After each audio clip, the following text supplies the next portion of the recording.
Nadagdagan pa ang mga proyekto ng Department of Public Works and Highways o DPWH na gumuho sa Mimaropa.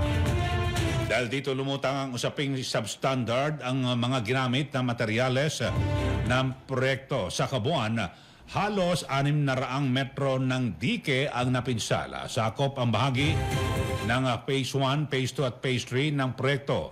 Ibinahagi ng mga residente sa Barangay Bigaan, San Teodoro, Oriental Mindoro ang River Dike sa Subaan River kung saan 100 metro ng istruktura ang bumigay.